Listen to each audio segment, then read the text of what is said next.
వచ్చే పిఆర్సీ పరిధిలోకి ఆర్టీసీ కార్మికులను తెస్తాము.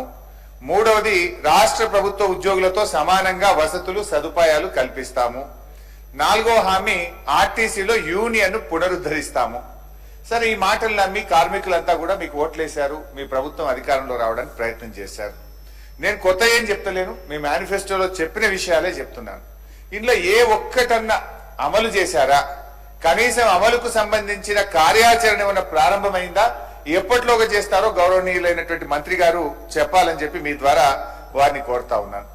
మా ప్రభుత్వం ఉన్నప్పుడే ఈ ఆర్టీసీని ప్రభుత్వ ఉద్యోగులుగా పరిగణిస్తూ ఆ రోజు మేము నోటిఫికేషన్ ఇచ్చాం. దురదృష్టవశాత్తు అప్పుడున్న గవర్నర్ గారు సహకరించకపోవడం, చాలా రోజులు ఫైల్ పెట్టుకోవడం, అంతలో ఎలక్షన్ నోటిఫికేషన్ రావడంతో ఉత్తర్వులు ఇచ్చాం, జీవో ఇచ్చాం, కానీ అమలు డేట్ ను ప్రకటిస్తూ దాన్ని మరి చేయలేకపోయాం మేము. సార్, మరి మీరు ఎప్పటి నుంచి చేస్తారు? ఒక ఖచ్చితమైన డేట్ ను, ఎందుకంటే ఆ రోజు నిర్ణయం అయిపోయింది, అసెంబ్లీలో బిల్లు కూడా పాస్ అయింది, గవర్నర్ ఆమోదం కూడా తెలిపింది. సో అపాయింటెడ్ డేట్ ఎప్పుడు ఇస్తారు? ఎప్పటి నుంచి వాళ్ళు ప్రభుత్వ ఉద్యోగులుగా గుర్తిస్తారు? ఎందుకంటే మీ మేనిఫెస్టోలో కూడా వారికి మాట ఇచ్చారు కనుక దాన్ని ఖచ్చితంగా చెప్పాలని చెప్పి నేను గౌరవనీయులైన మంత్రి గారిని కోరుతా ఉన్నాను అధ్యక్ష. ఇకపోతే అధ్యక్ష, పిఆర్సీ పరిధిలోకి కార్మికులను తెస్తామన్నారు, దానిపైన ఏమైనా నిర్ణయం తీసుకున్నారా? ఎప్పటిలోకి చేస్తారో చెప్పండి. తర్వాత ఆర్టీసీలో చనిపోయినటువంటి కార్మికులకు వాళ్ళ పిల్లలకు ఉద్యోగాలు ఇచ్చేటువంటి అవకాశం గతంలో లేదు. మా ప్రభుత్వం వచ్చిన తర్వాత వాళ్ళ పిల్లలకు ఉద్యోగాలు ఇస్తూ కారుణ్య నియామకాలు చేపట్టాం. అయితే కాంగ్రెస్ ప్రభుత్వం వచ్చిన తర్వాత ఆ కారుణ్య నియామకాలను ఏం చేసిందంటే 3 ఏళ్ల పాటు వాళ్ళు ట్రైనీగా పనిచేయాలని చెప్పి నిర్ణయం తీసుకున్నారు. ఆ రోజు మేమేమో ఈ ట్రైనీ అనేటువంటిది వద్దు, కన్సాలిడేటెడ్ పే వద్దు, మొదటి రోజే పర్మనెంట్ ఉద్యోగాలని ఇవ్వాలని చెప్పి బీఆర్ఎస్ ప్రభుత్వం నిర్ణయం తీసుకుంటే వాళ్ళని 3 ఏళ్ల పాటు వెట్టి చాకరీ చేసుకునే విధంగా ఆ కార్మికుల పిల్లల్ని ఈరోజు ట్రైనీగా కన్సాలిడేటెడ్ పే మీద చేయిస్తా ఉన్నారు. దయచేసి దాన్ని పునః పరిశీలించి వారందరినీ కూడా పర్మనెంట్ చేయాలని చెప్పి మీ ద్వారా గౌరవనీయులైన మంత్రి గారిని మేము కోరుతా ఉన్నాం అధ్యక్ష. ఇకపోతే అధ్యక్ష, ఆధునీకరణ అని చెప్పి ఈ మధ్య ఎలక్ట్రిక్ బస్సులు తెస్తా ఉన్నారు, మంచిదే.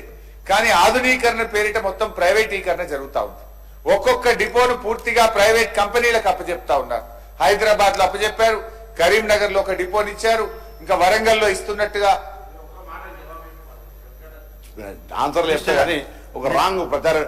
సార్, ఈవీ బస్సులకు సంబంధించి కొత్తగా కేంద్ర ప్రభుత్వం ఇచ్చిన పథకం కింద ఇప్పుడు తీసుకురావడానికి హైదరాబాద్ మొత్తంలో ఈవీ బస్సులు తేవాలని ప్రయత్నం చేస్తా ఉన్నాం. దానికి సంబంధించి డిపోలు ప్రైవేటైజేషన్ ముచ్చట లేనే లేదు. అయితే ఇప్పుడు ఈ కరీంనగర్ కావచ్చు, లేకపోతే హన్మకొండ, లేకపోతే హైదరాబాద్ డిపోలకు సంబంధించి ఎలక్ట్రిసిటీ బస్సులకు, ఈవీ బస్సులకు సంబంధించినప్పుడు ఛార్జింగ్ పాయింట్స్ ఏర్పాటు చేస్తా ఉన్నాయి. ఇది ప్రైవేటైజేషన్ సంబంధం ఊరికేనే, అది కూడా ఈ అగ్రిమెంట్ కూడా వాళ్ళు ఉన్నప్పుడే జరిగింది అధ్యక్ష. నేను కొత్తగా వచ్చింది చేసింది ఏం లేదు, అది వారికి తెలుసు. జస్ట్ వారు మరి రాంగ్ అప్రహెన్షన్ క్రియేట్ చేద్దామని చెప్తారు గౌరవ సీనియర్. అంటే ఒక్కొక్క డిపోను పూర్తిగా ప్రైవేట్ వాళ్ళకి అప్పచెప్తూ ఈ మధ్య మీరు ఇస్తున్నారు. సో దానివల్ల కార్మికుల్లో కొంత ఆందోళన ఉన్నది. అంటే ఇట్లా మొత్తం అన్ని డిపోలు పోతాయా అనే ఒక ఆందోళన. ఇప్పుడు హైదరాబాద్ లో డిపోలు అప్పచెప్పిన తర్వాత హైదరాబాద్ లో పనిచేస్తున్న కార్మికుల్ని జిల్లాల్లోకి ట్రాన్స్ఫర్ చేస్తున్నారు. వాళ్ళ పిల్లలు ఇక్కడ చదువుకుంటుంటారు, మళ్ళీ సడన్ గా జిల్లాల్లో పోయి పనిచేయాలంటే వాళ్ళకు కూడా ఇబ్బంది అవుతుంది, ఫ్యామిలీ మొత్తం షిఫ్ట్ చేయాలంటే ఇబ్బంది అవుతుంది. దయచేసి కార్మికులకు ఇబ్బంది కాకుండా డిపోలు ప్రైవేట్ పని చేయకుండా ఆలోచించాలని చెప్పి నేను వారికి కోరుతా ఉన్నాను అధ్యక్ష. మహాలక్ష్మి పథకం పెట్టారు, చాలా సంతోషం, దాన్ని మేము ఆహ్వానిస్తున్నాం, అభినందిస్తా ఉన్నాం, దాంట్లో రెండో అభిప్రాయం ఏం లేదు. అయితే నాది ఒకటే రిక్వెస్ట్, మహాలక్ష్మి కింద గౌరవ మంత్రి గారు స్పష్టంగా చెప్పాలని కోరుతున్నా. ప్రతి నెల ఎంత చెల్లించాలి, ఇప్పటి వరకు ఎంత చెల్లించారు, ఇంకా ఎంత రాష్ట్ర ప్రభుత్వం ఆర్టీసీకి బకాయి పడి ఉంది? నాకు తెలిసి దాదాపు 1000 కోట్లకు పైగా రాష్ట్ర ప్రభుత్వం ఆర్టీసీకి ఇవ్వలేదు. ఇవ్వకపోవడం వల్ల ప్రతి నెల కూడా ఆర్టీసీ కార్మికులకు జీతభత్యాల విషయంలో చాలా ఇబ్బంది జరుగుతా ఉంది. ఆ విషయాలు ఎంత ఇచ్చారు, ఏ నెలలో ఎంత ఇచ్చారు, ఇంకెంత బకాయి ఉంది, స్పష్టంగా మంత్రి గారు చెప్పాలని చెప్పి మేము కోరుతా ఉన్నాం అధ్యక్ష. అదేవిధంగా ఆ మధ్య ముఖ్యమంత్రి గారు నెక్లెస్ రోడ్ లో కొత్త బస్సులు ప్రారంభించే సందర్భంగా ఒక చెక్ ఇచ్చారు. ఏది?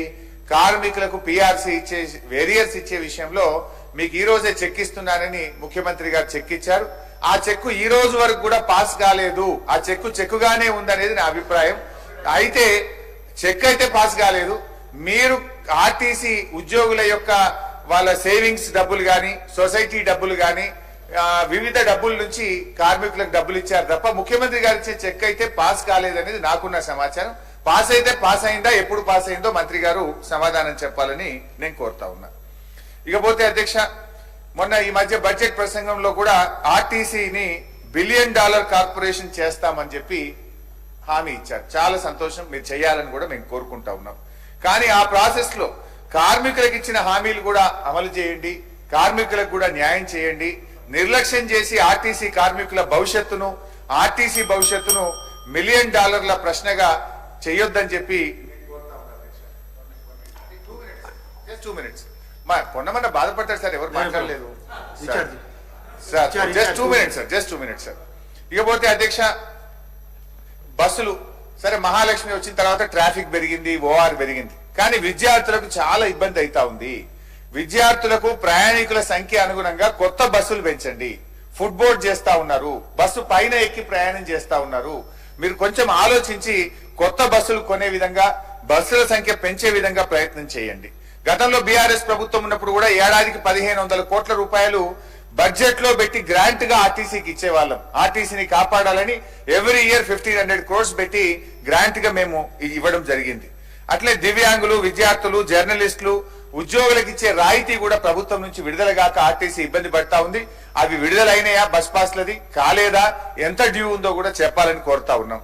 జర్నలిస్టులు కూడా ఇందాక బయట నన్ను అడుగుతా ఉన్నారు.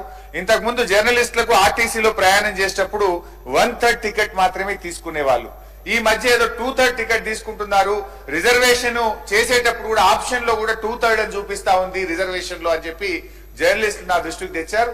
ఒకవేళ 1/3 ఉంటే సంతోషం, లేకపోతే రివ్యూ చేసి గతంలో ఉన్న పద్ధతిని కొనసాగించాలని గౌరవనీయులైన మంత్రి గారిని కోరుతా ఉన్నాం. లేబర్ డిపార్ట్మెంట్ రూల్స్ ప్రకారంగా 8 గంటలు మాత్రమే డ్రైవర్లు, కండక్టర్లు పనిచేయాలి. కానీ ఈ మధ్య ఓవర్లోడ్ అయిపోయి చాలా మంది డ్రైవర్లు, కండక్టర్లు 16 గంటలు, 18 గంటలు పనిచేసి బాగా శ్రమకు లోనవుతా ఉన్నారు. బస్సు నడుపుతూ హార్ట్ అటాక్ వచ్చి ఒక డ్రైవర్ చనిపోయిన ఘటన మనం పత్రికల్లో చూసాం. ఈ ఓవర్లోడ్ వల్ల ఇవాళ ఉదయం కూడా ఒక ఆర్టీసీ బస్సు ఢీకొని అడిషనల్ ఎస్పీ గారు ఒకరు మన హైదరాబాద్ నగరంలో చనిపోవడం జరిగింది. సో దీన్ని దృష్టిలో పెట్టుకొని వర్కింగ్ అవర్స్ మీద కూడా అయిపోయింది సార్, 3 మినిట్స్ అయిపోయింది. సో ఈ 1 మినిట్ ఓవర్లోడ్ కాకుండా వర్కింగ్ అవర్స్ ను ఇబ్బంది పెట్టకుండా మరి 8 కాడ కనీసం ఒక గంట అటు ఇటు అర్థం చేసుకోవచ్చు, కానీ 15-16 గంటలు పనిచేయడం వల్ల శ్రమ దోపిడీ జరుగుతా ఉంది. దాన్ని కూడా మంత్రి గారు రివ్యూ చేయాలని.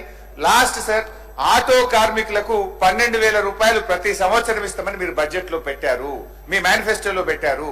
ఇప్పటికే చాలా మంది ఆటో కార్మికులు మరణిస్తా ఉన్నారు కనుక వాళ్ళకు ఒక ఆత్మవిశ్వాసాన్ని, ధైర్యాన్ని నిలిపే విధంగా. ఎందుకంటే పొద్దున కూడా నా దగ్గరకు 100 మంది ఆటో కార్మికులు వచ్చి మీరు రైతుల గురించి బాగా మాట్లాడుతున్నారు కానీ మా ఆటో కార్మికుల గురించి మాట్లాడతలేరని ఉదయం నా ఇంటికి వచ్చి 100 మంది కార్మికులు దరఖాస్తు ఇచ్చిపోయింది.